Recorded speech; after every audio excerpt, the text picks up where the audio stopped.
Kailangan mo ito kunin. Kailangan ito kunin. Pag hindi mo kinuha, mapupunta ba sa'yo?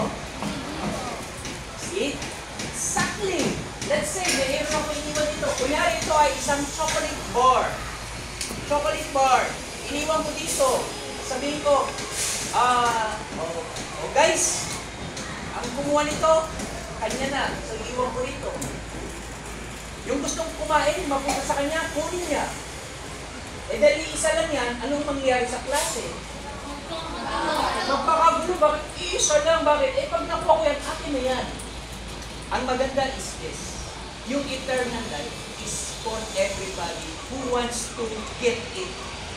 Pero kung ayaw mo, at yung kasalanan nasa alin kasalanan mo, tinatamad ako eh. Hindi pupunta kayo yan. Kaya ang saving faith is this. Bigyan ko na isang kwento. Ito, kinuwento ko last time. Nakasakay ka sa bangka, nagbo-boating ka, di ba? Bo-boating ka. Biglang may dumating si Pepito. Sino ba si Pepito? Malakas ang bagyo. Ibabangga ka. Naku, ang lakas ang hangin. Ano nangyari?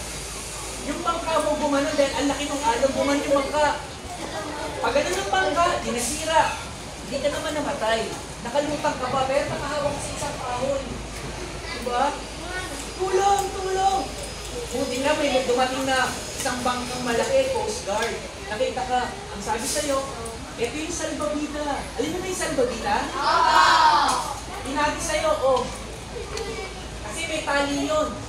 Ang kailangan mo gawin sa salbabida, isuot mo. Ilagay mo sa ganito, suot mo rito. Ilabas mo yung kamay mo. Kasi may tali, hilahin ka ng Coast Guard. Pag hinila ka ng Coast Guard, sasakay ka sa bangka, hindi ka na malulunod, hindi ka na